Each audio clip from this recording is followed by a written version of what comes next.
Welcome to आराज video. जहां एक बार video शुरू की तो स्किप का बटन भी डर के मारे कांपने लगता है। आज हम खोलने वाले हैं कश्मीर की उन वादियों का राज जहां मासूम चेहरे अचानक गायब हो जाते हैं। बस पीछे रह जाती है एक सफेद ट्यूलिप और कुछ कटे हुए बाल। नेटफ्लिक्स की सबसे रहस्यमयी हॉरर थ्रिलर बारामुल्ला, जहां हर मोड़ पर छुपा है डर और हर मुस्कान में छिपा है शक। तो पॉपकॉर्न पकड़ लो, सांसें थाम लो, क्योंकि असली खेल अब शुरू होता है। फायर तो फिल्म की शुरुआत में हमें कश्मीर के बारामुल्ला का सीन दिखाया जाता है, जहां शुएब नामक बच्चा एक व्हाइट ट्यूलिप फ्लावर के बड को देखता है। फिर शुएब को कोई बुलाता है और शुएब उसके साथ चल देता है। शाम के वक्त पब्लिक प्लेस पे जफर नामक एक बंदा जादू दिखा रहा होता है, जहां वो एक बच्चे को बक्से में डाल के गायब करने वाला था। शुएब भी ये जादू देख रहा था और एक मुंह ढके हुए आदमी के कहने पर शुएब वॉलंटियर करता है, मतलब जादूगर जफर शुएब को गायब करेगा। इसके बाद सीन कट होता है और हमें एक पोस्टर दिखाया जाता है जहां शुएब के मिसिंग होने की बात थी। जी हाँ दोस्तों, जादू के वक्त बक्से के अंदर जाने के बाद शुएब एकदम से गायब हो चुका था। यहाँ से सीन शिफ्ट होकर डीएसपी रिजवान सैयद पे आती है, जो कि अपने परिवार के साथ कश्मीर के बारामुल्ला में आ रहे थे। रिजवान की यही नई पोस्टिंग हुई थी और उनके परिवार में उनकी बीवी गुलनार थी, फिर उनकी बेटी नूरी और छोटा बेटा अयान। रिजवान को खास इसी सिलसिले में बड़ा मुल्ला लाया गया था कि वो शुएब के गायब होने वाली केस की छानबीन करें। अब दोस्तों, रिजवान की लाइफ में पास्ट में कुछ तो कंट्रोवर्शियल हुआ था और उसको लेकर रिजवान के अंदर एक ट्रॉमा भी है। जब इनकी गाड़ी किसी जानवर से हल्का टकराती है तो हम रिजवान की उंगलियां हिलते देखते हैं, विच डिपिक्ट्स हर ट्रॉमा। जो भी हो, रिजवान को यहाँ सरकार से एक घर मिलता है जिसमें फैमिली सेटल होती है। ये घर काफी पुराना था, ऑल्दो रेनोवेटेड था। सेटल होने के बाद रिजवान पुलिस स्टेशन जाते हैं, जहां उनकी मुलाकात इंस्पेक्टर शौकत अली से होती है। शौकत बताते हैं कि उसने जादूगर जफर को पकड़ के रखा है। इनफैक्ट जफर की अच्छी खासी धुलाई भी हो चुकी है। स्टिल जफर मान नहीं रहा कि वही शोएब को किडनैप किया है। हम जान पाते हैं कि शोएब यहाँ के एक्स एमएलए का बेटा था और इसी वजह से उसके गायब होने की खबर पूरी मीडिया में आग की तरह फैल गई थी। सभी जफर को ही दोषी मान रहे थे, लेकिन रिजवान का मानना था कि जफर बेकसूर है। रिजवान यहाँ अपने सामने जफर से वापस वही जादू वाला ट्रिक करवाता है और इस जादू की टेक्निक ये थी कि बक्से के अंदर एक हिडन कंपार्टमेंट होता है जिसमें बच्चे छिप जाते थे। शोएब भी उसी में छिपा होगा, लेकिन वहां से वो एकदम कैसे गायब हो सकता है? मतलब बक्से में कोई और ओपनिंग तो थी नहीं। और तो और ये जादू कई लोगों के आंखों के सामने हो रहा था, तो शोएब का एकदम से वहां से गायब होना बहुत ही आश्चर्यजनक था। शोएब के गायब होने के बाद बचे थे तो कुछ उसके हेड्स, जिसे देख के ऐसा लग रहा था मानो उन्हें कैंची से काटा गया था। दूसरी तरफ हम दो लोगों से मिलते हैं जिनके नाम है खालिद और जुनैद। ये दोनों किसी तरह के फसल और खेती करने के बात कर रहे थे और इनकी बातों से क्लियर था कि ये लोग कोड वर्ड्स में बात करके कुछ तो गलत प्लान कर रहे हैं। जो भी हो, इसके बाद सीन रिजवान के बेटे पे आता है, जो कि एक रूम के फ्लोर के नीचे सीक्रेट स्पेस पाता है। वहां उसे एक बॉक्स मिलता है जिसके अंदर कौड़ी बोले तो वो शेल्स होते हैं ना, जिससे लोग खेलते हैं, या फिर इसका इस्तेमाल फॉर्चून टेलिंग में भी होता है। अयान कौड़ी को उछाल के इसके साथ खेलने लगता है, लेकिन एक बार जब वो कौड़ी उछालता है तो एक कौड़ी नीचे नहीं आता, मतलब ऐसा लगता है कि कोई उसे ऊपर ही कैच किया। फिर अयान को ऊपर किसी के चलने की आवाज आती है और इस आवाज का पीछा करते हुए अयान एक कमरे तक पहुंचता है। अब इससे पहले अयान इस खास कमरे में जाता, उसकी अम्मी उसे खाने पे बुला लेती हैं। अब दोस्तों, इस घर में इस परिवार के साथ यहाँ एक केयरटेकर भी था जिसका नाम था इकबाल, और हम उन्हें इकबाल चाचा बोल सकते हैं क्योंकि वो थोड़े बूढ़े थे। एनीवेज, डिनर टेबल पे हम नूरी को इस घर को लेकर ढेर सारे कंप्लेंट्स करते देखते हैं, लाइक यहाँ नेटवर्क नहीं है, इंटरनेट नहीं है, कमरे से कुत्ते की बदबू आती है, वगैरह वगैरह। और इन बातों से हम समझ पाते हैं कि नूरी को इस जगह पे मन नहीं लग रहा। हद तो तब होती है जब अगले दिन कुछ लोकल बच्चे इनके घर की दीवार पर काफिर लिख देते हैं और इससे नूरी बहुत ट्रिगर हो जाती है। इन बातों से हम समझ पाते हैं कि नूरी भी अपने फैमिली की पास्ट से ट्रॉमेटाइज्ड है और ये एक शेयर्ड ट्रॉमा है between Noori and her dad Rizwan. अब पास्ट में ऐसा क्या हुआ था वो हमें कहानी में आगे पता चलेगा। वैसे इस सब के बीच दो अजीब घटनाएं होती है। एक ये कि इकबाल चाचा हर दिन एक प्लेट में राइस और फिश लेके घर के खास कमरे में जाते थे, वही कमरा जिसके सामने अयान भी आ गया था। दिन गुलनार को अपने कबर्ड से आवाज आती थी और देखने पर उन्हें वहां एक तेल का डब्बा गिरा दिखता है। एनीवेज, आगे हम रिजवान को एक्स एमएलए अंसारी के यहाँ जाते देखते हैं और वहां वो खालिद से टकराता है। नाउ अंसारी काफी गुस्से में थे क्योंकि उनका बेटा शोएब अब तक नहीं मिला था। मोर ओवर अंसारी के हिसाब से जफर ही किडनैपर है जिससे पुलिस ढंग से पूछताछ नहीं कर रही। अब अंसारी ऐसा इसलिए मान रहे थे क्योंकि अब तक अंसारी को कोई फिरौती का कॉल आया ही नहीं था, रैंसम कॉल होता है ना, वो नहीं आया था। इसी सब बातचीत के दौरान रिदवान की नजर एक फोटो पे जाती है जिसमें शोएब और उसके दो दोस्त थे। रिदवान इस फोटो को चुपके से अपने फोन में ले लेता है ताकि वो उन दो बच्चों से बात कर सके जो कि शोएब के दोस्त थे। दूसरी तरफ हम फिर से खालिद और जुनैद को देखते हैं जो कि कंप्यूटर पर किसी से बात कर रहे थे। कंप्यूटर वाले बंदे की आवाज थोड़ी सी मॉब्ड थी और वो कह रहा था कि इन दोनों को खेती के लिए तैयार रहना है क्योंकि उन्होंने अगली फसल ढूंढ ली है। देन हमें एक सीन दिखाया जाता है जहां कुछ बच्चे पुलिस पर पत्थरबाजी कर रहे थे। पुलिस का एक आदमी इनमें से एक पत्थरबाज को पकड़ने की कोशिश करता है, लेकिन तभी दूसरा बच्चा पुलिस पर हमला करता है और दोनों पत्थरबाज बच्चे भागते हैं। इनमें से छोटे वाले का नाम फैजल था जो कि भागते हुए एक पुल पर पहुंचता है और वहां उसे एक व्हाइट ट्यूलिप फ्लावर का बड दिखता है। देन फैजल का भाई आता है और उसे अपने साथ ले जाता है। कमिंग टू रिदवान, वो अपने घर आते हैं और घर की दीवारों में काफिर लिखा हुआ पाते हैं। इकबाल चचा इसे साफ कर रहे थे और यहां रिदवान खुद इसे साफ करने लग जाता है। इससे अगेन रिदवान का ट्रॉमा ट्रिगर होता है। नाउ के दिन रिदवान बारामुल्ला के ब्लूमिंग पेटल्स पब्लिक स्कूल में उन दो बच्चों से मिलता है जो कि शोएब के दोस्त थे। बच्चे बताते हैं कि पहले शोएब सही था लेकिन रिसेंटली उसकी किसी से दोस्ती हो गई थी जिसके बाद वो काफी रेडिकलाइज्ड हो गया था। वो अपने दोस्तों को गालियां देता, देन उन्हें काफिर कुत्ते का बेटा बोलता एंड ऑल दैट। इसके बाद रिदवान शोएब के टीचर से मिलता है जो कि बताती है कि शोएब ब्राइट स्टूडेंट था। वो अपने दोस्त उस्मान को काफिर का बेटा इसलिए बोलता था क्योंकि उस्मान के जो पिता थे वो पुलिस के लिए काम करते थे। इन जनरल दोस्तों, यहाँ के लोगों में पुलिस के खिलाफ नेगेटिव सेंटिमेंट्स थी और इसका सबूत हमें तुरंत मिल जाता है जब रिदवान वहीं पर अपनी बेटी को देखता है। उससे बात करने की कोशिश करता है लेकिन उसकी बेटी नूरी सबके सामने अपने पिता को पहचानने तक से इनकार कर देती है, मतलब उनकी बात सुनती तक नहीं। आगे हम देखते हैं कि क्योंकि नूरी के पिता पुलिस में थे तो सोशल मीडिया पे कोई भी क्लासमेट्स उसकी फ्रेंड रिक्वेस्ट एक्सेप्ट नहीं कर रही थी, लेकिन तभी नूरी को खालिद का फ्रेंड रिक्वेस्ट आता है और दोस्ती के डेस्परेशन में नूरी ये रिक्वेस्ट एक्सेप्ट करती है। एनीवेज आगे नूरी देखती है कि इकबाल चचा प्लेट में राइस फिश लिए उस खास कमरे की तरफ जा रहे हैं। इसके बाद नूरी को फिर से डॉग की स्मेल आती है और वो इसको लेके अपनी मॉम को कंप्लेन भी करती है। नूरी की माँ इस बात को हल्के में लेती है। दिन देर रात अयान की नींद खुलती है और वो कावड़ी लेके उसी खास कमरे में जाता है। कमरे के अंदर उसे एक टोपी पहने बच्चे की परछाई दिखती है जो कि कौड़ी से खेल रहा होता है और ये भूतिया बच्चा अयान का दोस्त भी बन जाता है। आगे हम अयान को इस भूतिया बच्चे के साथ खेलते भी देखते हैं, मतलब उसकी परछाई थी जिसके साथ अयान खेल रहा था। दूसरी तरफ हम उस पत्थरबाज फैजल को देखते हैं जो कि नाव पे परिवार के साथ फिशिंग कर रहा था। तभी उसे दूर पे एक नाव दिखती है और नाविक उसे अपनी तरफ बुला रहा था। फैजल उधर जाता है और अगले ही क्षण फैजल नाव से गायब हो गया था। इतना ही नहीं, बचा था तो सिर्फ फैजल का कुछ बाल, ठीक वैसे जैसा शोएब के केस में हुआ था। तुरंत ही पुलिस को पता लगता है कि फैजल गायब हो गया है। इनफैक्ट पिछले कुछ समय में बारामूला में इसी तरह से बच्चे गायब होते रहे हैं।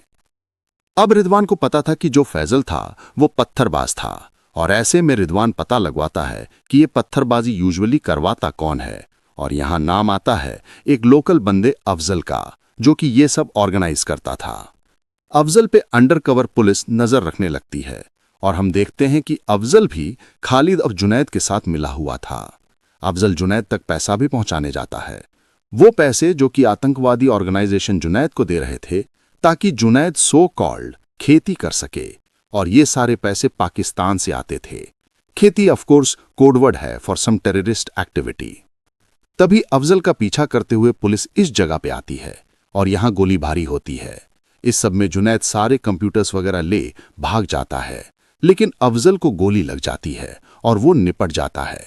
यहां रिदवान को अफजल के पास से एक इनक्रिप्टेड पेन ड्राइव मिलता है, लेकिन कुछ समय बाद हम जुनैद और खालिद को फिर से उस कंप्यूटर वाले इंसान से बात करते देखते हैं और इनकी बातों से हम समझ पाते हैं कि इनका प्लान बार बार फेल हो रहा है। कंप्यूटर वाला बंदा कहता है कि इन्हें अब डीएसपी रिदवान की दुखती नब्ज पर हमला करना होगा और अगली खेती के लिए तैयार रहना होगा। इसके बाद सीन नूरी पे आती है जो कि खालिद से टेक्स्ट पर बातें करने लग गई थी और खालिद नूरी को मिलने के लिए बुला रहा था। तभी नूरी को बाहर कुछ आवाजें आती है और नूरी फिर से उस खास कमरे तक पहुंच जाती है। कमरे के बाहर नूरी को एक स्टिक मिलता है और इस स्टिक को देख के ऐसा लग रहा था मानो इसको कुत्ते ने चबाया है। इस पे कुत्ते का सलाइवा था। नूरी फौरन इसे फेंकती है, वहीं नूरी की मां गुलनार को फिर से कबर्ड से आवाज आती है। गुलनार उठ के कबर्ड के पास जाती है और अचानक उन्हें पीछे अपनी बेटी नूरी दिखती है, जिसका चेहरा पूरी तरह से फूल गया था। जी हां दोस्तों, दरअसल नूरी को डॉग्स वगैरह से एलर्जी थी और कुत्ते के सलाइवा वाला स्टिक छूने से उसे एलर्जिक रिएक्शन हो गया था। रिदवान तुरंत नूरी को दवा देकर उसका रिएक्शन कंट्रोल करता है और यहां रिदवान को लग रहा था कि नूरी ये सब जानबूझकर कर रही है ताकि ये लोग इस जगह से जा सकें। रिदवान को वो कुत्ते के सलाइवा वाला स्टिक भी फील्ड में आगे मिल जाता है, जिससे वो अपनी बात पे और श्योर हो जाते हैं। वहीं नूरी ये सब कुछ खालिद से शेयर कर रही थी ओवर टेक्स्ट और खालिद उसे भड़का रहा था। एनीवेज, अगले दिन रिदवान की टीम उस पेन ड्राइव को डिक्रिप्ट कर लेती है जो कि उन्हें अफजल के पास से मिला था। इसके अंदर एक फाइल थी जहां उसी कंप्यूटर वाले इंसान की आवाज थी और वो कुछ कोड्स बोल रहा था। इन कोड्स को ध्यान से देखने पर रिदवान समझ जाता है कि कोड्स के इनिशियल डिजिट सेम थे, विच वॉज BA2, और इसका मतलब हो सकता है बारामुल्ला। मतलब वो बारामुल्ला का ब्लूमिंग पेटल्स पब्लिक स्कूल है ना, वही रेफर कर रहा है। देन आगे कुछ और डिजिट्स थे जो कि रिप्रेजेंट कर रहे थे क्लास और रोल नंबर्स को। यानी कि दोस्तों सारे गायब हुए बच्चे उसी ब्लूमिंग पेटल स्कूल से रहे हैं और उनके ही क्लास और रोल नंबर्स इन कोड्स में लिखे गए थे। यानी कि इन सब का ब्लूमिंग पेटल स्कूल से एक गहरा कनेक्शन है। दूसरी तरफ हम नूरी को देखते हैं जो कि घर आती है और यहाँ वो काफी परेशान दिख रही थी। नूरी टेक्स्ट पे खालिद से पूछती है कि आज जो वो वीडियो बनाई है वो सही चीज थी ना। तभी नूरी को कुत्ते की आवाज आती है और इस आवाज का पीछा करते हुए नूरी वापस उस खास कमरे तक पहुंचती है। नूरी अपने फोन में रिकॉर्डिंग ऑन करके कमरे के अंदर जाती है और यहाँ वो और भी कई डोर्स एंड विंडोज को खोल के काफी अंदर तक चली जाती है। एक पॉइंट पे नूरी को वही व्हाइट ट्यूलिप फ्लावर दिखता है और तभी उसे कुत्ते के ग्राउलिंग की आवाज आती है। नूरी भागती है लेकिन कमरे का दरवाजा बाहर से लॉक हो गया था। नूरी चिल्लाती है और उसके पीछे हम असाधारण स्मोक निकलते देखते हैं जो कि नूरी को जकड़ लेती है। इसके थोड़ी देर बाद नूरी की मां उसकी आवाज सुनकर इस कमरे में आती हैं, लेकिन यहां उन्हें नूरी के बस कुछ हेयर्स कटे हुए दिखते हैं। जी हां दोस्तों, नूरी भी गायब हो चुकी है। ये बात तुरंत रिदवान को पता लगती है और रिदवान अपनी बेटी के गायब होने वाली बात को मीडिया से छुपा के रखता है। यहाँ पे इकबाल चाचा इशारे में बताते हैं कि वो उस लड़के को देखे हैं जिसके साथ नूरी आजकल घूम रही थी। इकबाल चाचा लड़के की फोटो बनवाते हैं एंड ये ऑफ कोर्स खालिद था। वहीं पुलिस स्टेशन में ब्लूमिंग पेटल्स की जो वो टीचर थी ना, वो आती हैं क्योंकि रिदवान उनसे बच्चों के roll numbers, classes and sections वगैरह की लिस्ट मांगा था। टीचर पूछती हैं कि नूरी आज स्कूल क्यों नहीं आई और इस पर रिदवान कह देता है कि नूरी फिलहाल थोड़ी बीमार है। रिदवान यहाँ टीचर को खालिद की ड्राइंग दिखाकर पूछते हैं कि क्या वो इसे पहचानती हैं और टीचर ना कहती हैं। ऑल्दो टीचर तसल्ली देती हैं कि वो रिदवान की हर तरीके से मदद करेंगी to find missing children.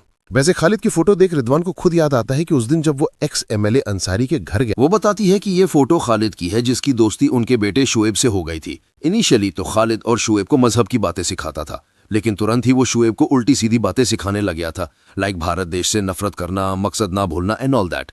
Basically Khalid ही शुएब का वो दोस्त था जो कि इतनी कम उम्र वाले शुएब को रेडिकलाइज करने लग गया था। ये पता लगते हैं रिदवान खुद खालिद के घर पे रेड करवाते हैं, लेकिन खालिद ऑलरेडी भाग चुका था। वहां इन्हें बस एक मोबाइल फोन मिलता है जिसमें नूरी की एक वीडियो थी। इस वीडियो में नूरी भी भारत के खिलाफ बोल रही थी, मकसद की बातें कर रही थी, यहां तक कि अपने पिता के खिलाफ भी बोल रही थी, उनके काफिर कह रही थी। तो हाँ, नूरी जो वीडियो शूट की थी वो यही वीडियो थे और इन शॉर्ट हम मान सकते हैं कि जो खालिद बंदा है वो नूरी तक को रेडिकलाइज कर चुका था इससे पहले कि नूरी गायब हुई थी। वहीं दूसरी तरफ गुलनार को अपने घर में एक औरत की भूतिया परछाई दिखती है। देन उसे अपनी बेटी नूरी के फोन की घंटी सुनाई देती है। गुलनार इस आवाज का पीछा करते अपने कमरे के कबर्ड तक जाती है और वो पाती है कि आवाज कबर्ड के पीछे वाली दीवार से आ रही थी। वो तुरंत दीवार के वॉलपेपर्स हटाती है, देन लकड़ी वगैरह को हटाती है जिसके पीछे एक सीक्रेट रूम जैसा था। इस कमरे में शिवलिंग थी, देन हिंदू भगवान के फोटो वगैरह थे। यानी कि दोस्तों यहाँ ही छोटा सा घर के अंदर जो मंदिर होता है ना, वैसा कुछ था। नाउ जैसे ही रिदवान घर आता है, गुलनार उसे ये सब बताती है, सेइंग कि ये घर पहले किसी पंडित फैमिली का हुआ करता था। रिदवान को गुलनार की बातें बकवास लगती है क्योंकि रिदवान को ऐसे शैडो वाले घोस्ट्स और सुपरनैचुरल बातों पर यकीन नहीं था। यहाँ गुलनार और रिदवान में कहासुनी हो जाती है क्योंकि दोनों एक दूसरे को ब्लेम कर रहे थे फॉर नूरी। नूरी गायब तो हुई ही है, लेकिन वो देश के खिलाफ भी जा चुकी थी ऑलरेडी। यहाँ फाइनली हमें पता चलता है कि आखिर रिदवान और नूरी का पास्ट ट्रॉमा क्या है। दरअसल इससे पहले ये लोग रईसी नाम की जगह में थे जहाँ कुछ आतंकवादी नूरी के स्कूल पर कब्जा कर लिए थे। तब रिदवान बहुत ही स्मार्टली स्कूल में घुस के आतंकवादियों से छुप के लड़ रहा था। इसी बीच थोड़ी फायरिंग वगैरह होती है और क्रॉस फाइट में नूरी का एक दोस्त उसकी आंखों के सामने मारा जाता है। मतलब स्कूल का एक स्टूडेंट रिदवान के हाथों खत्म हुआ। इसी बात के कारण नूरी अपसेट हुई थी एंड ऑफ कोर्स नूरी को अपने स्कूल में बॉयकॉट भी किया जाने लग गया था। देन रिदवान के अंदर भी गिल्ट था और उस जगह के लोग भी इन्हें माफ नहीं किए थे। यही वजह है कि नूरी डेस्परेटली इस नई जगह पर आके, मतलब बड़ा मुल्ला में आके दोस्ती करना चाहती थी लोगों से। लेकिन यहाँ भी जब बच्चे उसकी फ्रेंड रिक्वेस्ट एक्सेप्ट नहीं कर रहे थे, तब वो खालिद से दोस्ती कर ली, जो कि नूरी को भड़का रहा था, उसे ब्रेन वॉश कर रहा था। एनीवेज, एंड देन कंप्यूटर पे एक बच्चे की फोटो आती है जो कि ब्लूमिंग पेटल स्कूल से था। अब इस बच्चे का मामा जुनैद खुद था। इसके बाद जुनैद स्कूल जाता है, इस बच्चे से मिलता है, बच्चे को एक टिफिन बॉक्स देता है जिसमें एक आधी फोटो थी और फोन थी। हम समझ पाते हैं कि जुनैद बच्चे को लेकर कहीं जाने वाला है और ये बच्चा भी मकसद की बात करता है, यानी कि ये बच्चा भी रेडिकलाइज्ड है। वैसे दूर से टीचर देख लेती हैं कि जुनैद उनके स्कूल के एक बच्चे से मिल रहा है। नाउ कमिंग टू गुलनार, वो अयान को सुला रही होती है जब अयान एक अजीब हिंदी वाली पोएम गाता है। ये पोएम गुलनार अयान को कभी भी सिखाई नहीं थी और ऐसे में गुलनार उसकी नोटबुक चेक करती है। यहाँ वो पाती है कि अयान किसी शैडो वाले बच्चे की फोटो बनाया है। अब क्योंकि गुलनार खुद भी शैडो गोस्ट को देखी थी, तो वो तुरंत उस खास कमरे में जाती है जहाँ वो इकबाल को प्लेट में राइस और फिश रखते पाती है। वो इकबाल से पूछने लगती है कि आखिर यहाँ क्या हो रहा है, और इकबाल काफी हेजिटेट करता है। लेकिन तभी एक असाधारण धुआं इकबाल को पजेस कर लेता है और इकबाल औरत की आवाज में कहता है कि जब मासूम जानों के दिलो दिमाग में जहर घोल दिया जाता है, तब वादे की गुहार से सायों को आजाद किया गया ताकि साएं उनकी हिफाजत करें। फिर वो दुआ इकबाल से निकल के गुलनार को पजेस करता है, जिससे गुलनार एक अलग ही दुनिया में पहुंच जाती है। यहाँ वो उन सारे बच्चों को देखती है जो कि गायब हुए थे, इंक्लूडिंग नूरी। सभी बच्चे किसी तरह की लाइट से कनेक्टेड थे, किसी तरह के ट्रांस में थे, और फिर अगले ही क्षण गुलनार को होश आता है और वो खुद को इकबाल के साथ उसी कमरे में पाती है। दूसरी तरफ पुलिस फाइनली खालिद को पकड़ लेती है और उसकी जम के धुलाई होती है। खालिद मकसद की बातें करता है, लेकिन खत्म होने के डर से फाइनली वो अपना मुंह खोलता है। वो बताता है कि कैसे वो जुनैद के साथ मिलकर एक अंडरग्राउंड ऑपरेशन कर रहा था, स्पॉन्सर्ड बाय पाकिस्तान, जिसका कैंप कंगन में भी है। ये लोग बच्चे का ब्रेन वॉश करते हैं, देन उन्हें छुपाकर सरहद पार पाकिस्तान ले जाते हैं, जहां उन्हें जिहाद सिखाया जाए एंड ट्रेनिंग दी जाए। इसी प्रोसेस को ये लोग खेती कह रहे थे और ये चीज अफगानिस्तान और सीरिया में खूब चल रही है। इंडिया के अंदर भी ये लोग खेती शुरू करना चाहते थे, लेकिन जिस बच्चे को भी ये लोग चुनते, वो बच्चा अपने आप गायब हो जा रहा था। जी हाँ दोस्तों, ये देशद्रोही लोग बच्चों को उठाना चाहते थे, उन्हें ब्रेन वॉश करके सरहद पार भेजना चाहते थे, लेकिन इससे पहले वो लोग ऐसा कर पाते, हर बार वो बच्चा अपने आप गायब हो जाता था। और ऐसे में इन देशद्रोही लोगों को लग रहा था कि पुलिस को इनके प्लान्स की भनक लग जा रही है और वही बच्चे को प्रोटेक्ट करने के लिए उन्हें गायब कर रही है। इन शॉर्ट, इन आतंकियों की एक भी खेती सफल नहीं हो पाई थी और उन्हें खुद नहीं पता था कि बच्चे कहाँ हैं। इसी के पैरेलल में गुलनार पुलिस स्टेशन आती है और वो रिदवान को बताती है कि कैसे वो नूरी और बाकी बच्चियों को देखी। वो ये तक बता देती है कि अगला बच्चा कौन गायब होने वाला है। नव शहर में सब लोग पुलिस के खिलाफ प्रोटेस्ट कर रहे थे, क्योंकि अब शहर से इतने सारे बच्चे गायब हुए हैं और पुलिस को अब तक कुछ पता नहीं चला। वहीं जुनैद फाइनली अपनी पहली खेती पूरी करने जा रहा था, यानी अपने भांजे यासिर को ही सरहद पार करवा रहा था। जुनैद सरहद के उस पार वाले किसी बंदे से मिलता है, देन दोनों फटी हुई फोटो मैच करते हैं एंड देन ये अनजान आदमी जुनैद के भांजे यासिर को ले जाने लगता है। लेकिन तभी रिदवान यहाँ आ जाता है और वो सरहद पार वाले आदमी को निपटा देता है। अब रिदवान कैसे आया? ऑफ कोर्स गुलनार उसे बता दी होगी कि वो अपने विजन में किस बच्चे को देखी है जो कि गायब होने वाला है। अब ये जो बच्चा था यासिर, वो निपटाए गए बंदे का गन उठा लेता है, लेकिन रिदवान उसे किसी तरह गन नीचे रखने को मनाता है। तभी एक पेड़ के अंदर से जादुई धुआं निकलती है जो कि यासिर को जकड़ के पेड़ के अंदर खींच लेती है, यानी कि रिदवान की आंखों के सामने से यासिर गायब हो जाता है। वहीं अब तक जुनैद को भी आइडिया लग गया था कि उसकी खेती फिर से असफल हुई है और जुनैद को कंप्यूटर वाले इंसान का कॉल आता है जो कि उसे अंडरग्राउंड होने को कहता है। खैर, इसके बाद रिदवान अपने घर आता है और अब तक रिदवान को भी यकीन हो गया था कि इस केस में कुछ तो सुपरनैचुरल है। वो अपनी बीवी और इकबाल के साथ मिलकर उस खास कमरे में जाता है। तभी कमरे में अयान आता है जो कि क्लियरली पोजेस्ड था। गुलनार पूछती है कि अयान के अंदर कौन है और पोजेस्ड अयान अपना नाम ईला सपू बताता है। ईला के हिसाब से ये उसका घर है और इस घर में उसकी माँ रहती थी, उसके पिता थे, उसका बड़ा भाई था शरद और इनका कुत्ता शेरू भी रहता था। फिर इनके साथ धोखा हुआ था। ये कह के पोजेस्ड अयान अपने सर को नोचने लगता है, जिससे एक अजीब तरह का स्कार उसके सर पे बनता है। तब इनके घर की घंटी बजती है और पता लगता है कि 2 पुलिस वाले टीचर को लेके यहाँ आए हैं, मतलब वही ब्लूमिंग पेटल्स की जो टीचर थी उन्हें लेके आए। क्यों? क्योंकि टीचर को एक कपड़े में धमकी लिख के मिली थी जिसमें सर तन से जुदा वाली बातें थी। रिदवान टीचर को यहीं रुकने कहता है और तभी इनके घर पे एकदम से गोलियों की बारिश हो जाती है। जी हाँ दोस्तों, जुनैद कुछ आतंकवादियों के साथ इनके घर पर हमला कर चुका था और क्योंकि घर पर नेटवर्क ढंग से नहीं आता था तो ये लोग बैकअप भी समय से नहीं बुलवा पा रहे थे।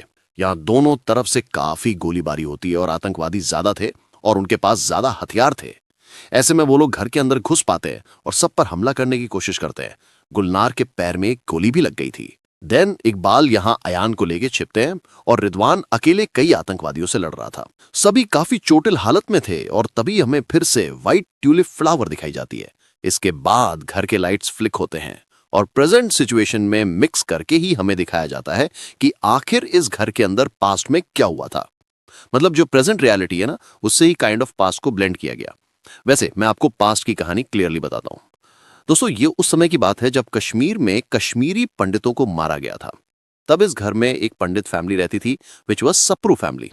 और यहाँ जो पिता थे वो डॉक्टर थे। बाहर का माहौल एकदम खराब था, जहां हिंदुओं को या तो कन्वर्ट होना था, या तो यहां से भागना था, या फिर खत्म होना था। घर का बेटा शरद सप्रू घर के बाहर गया था और वो अब तक वापस नहीं आया था। पिता कहते हैं कि शरद के बिना ये लोग कहीं नहीं जाएंगे, उसका इंतजार करेंगे। और यहाँ घर में हम बच्ची ईला को भी देखते हैं और वो अपनी एक पड़ोसी फ्रेंड जैनाब के साथ खेल रही थी। ईला की माँ उसके बाल काट देती है और उसे टोपी पहना देती है ताकि वो लड़की नहीं रादर लड़का दिखे। तभी घर में कुछ मुस्लिम्स घुस जाते हैं और वो पहले घर केयरटेकर रफीक को मार देते हैं, फिर डॉक्टर सप्पू को भी खत्म कर देते हैं। ईला और उसकी माँ छुप जाती है, दरवाजा बंद कर लेती है। लेकिन तभी बच्ची जैनाब बेल बजाती है।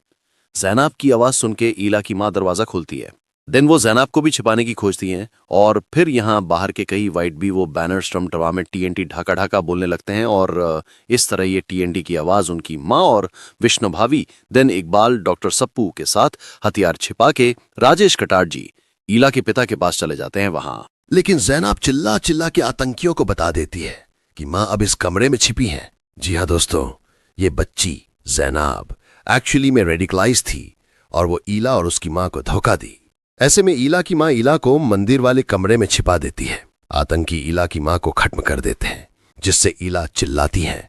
देन वो लोग ईला को भी खत्म कर देते हैं मंदिर के अंदर ही। अब जैनाब के सर पे एक मार्क जैसा था और आयान जब पजेस्ट होके अपने सर पर नोच के मार्क बनाया था ना, स्कार जैसा, तब ईला आयान के थ्रू यही बता रही थी कि जैनाब इनके परिवार को धोखा दी थी। बाद में सब में इनके परिवार का कुत्ता शेरो भी खत्म हो गया था क्योंकि वो आतंकियों पे हमला कर दिया था। सो यस, ये था इस घर का पास्ट। और प्रेजेंट में हम देखते हैं कि गुलनार पोजेस्ड हो चुकी है। पोजेस्ड हालत में वो आतंकियों को खत्म करती है। देन रिदवान भी अच्छा खासा लड़ते हैं। फिर हम घर में उन आत्माओं को देखते हैं जो कि पास्ट में खत्म हुए थे, लाइक कुत्ते की आत्मा भी थी। और ये सभी मिलके आतंकियों पर हमला करके उन्हें निपटा देते हैं। बचता है तो सिर्फ जुनैद और वो भागने की सोचता है, लेकिन अब तक पुलिस आ चुकी थी और वो घर को चारों तरफ से घेर चुकी थी। ऐसे में जुनैद टीचर को बंदी बना के घर के बाहर लाता है ताकि वो टीचर की आड़ में छुप के भाग सके। लेकिन तभी बालकनी से पजेस्ड गुलनार गोली चलाती है और ये गोली सीधा टीचर को लगती है। जी हाँ दोस्तों, पजेस्ड गुलनार जुनैद को नहीं रादर टीचर को मारती है। एंड इसके बाद रिदवान जुनैद को भी खत्म कर देता है। But the question here is कि टीचर को क्यों मारा गया? वेल, यहां आता है बड़ा ट्विस्ट, क्योंकि टीचर का नाम है जैनाब। जी हाँ दोस्तों, ये टीचर वही बच्ची है जो कि पास्ट में सप्पू फैमिली को फंसाई थी। इनफैक्ट जैनाब अपने स्कूल में बच्चों को रेडिकलाइज करती थी और जो साथ नहीं हो उसे बाइकआउट करवाती थी, जैसे नूरी के केस में हुआ था। नूरी का कोई फ्रेंड रिक्वेस्ट एक्सेप्ट नहीं कर रहा था। देन जुनैद और हालिद जिससे कंप्यूटर पर बात करते थे, वो यही टीचर जैनाब थी। यानी कि वॉइस चेंजर की मदद से वो अपनी आवाज मर्द जैसा कर लेती थी एंड देन पूरी घेती होगा प्लान्स कर रही थी। हम जैनाब के सर पर वो मार्क भी देखते हैं। देन जुनैद के फोन से जब उसके भाईजान को कॉल लगाया जाता है तो जैनाब का फोन ही बजता है। सो यस, जैनाब ही रियल कल्प्रिट थी और वही मास्टरमाइंड थी जहां बच्चों को रेडिकलाइज किया जा रहा था। एट दिस पॉइंट सप्पू फैमिली की आत्माएं गुलनार के थ्रू जैनाब से अपना बदला ले चुकी थीं। इसके बाद एकदम से हम नूरी को वापस आते देखते हैं, ठीक वहीं से जहां कमरे के अंदर हम व्हाइट ट्यूलिप फ्लावर को देखे थे।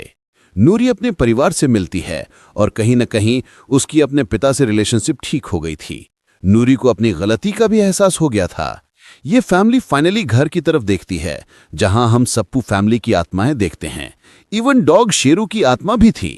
इसके बाद धीरे धीरे सभी गायब हुए बच्चे वापस आ जाते हैं और हम ये समझ पाते हैं कि एक्चुअली में आत्माएं उन बच्चों को गायब करके बचा रही थीं जो कि रेडिकलाइज होकर सरहद पार जाने वाले थे। यानी जो बच्चे घेती का शिकार होने वाले थे उन्हें आत्माएं बचा रही थीं। इसके बाद हम रिदवान की फैमिली को इस घर से शिफ्ट होते देखते हैं और रिदवान को स्टैंडिंग ओवेशन भी मिलता है ऑफिस में, क्योंकि कहीं ना कहीं ये केस अब सॉल्व हो गया था।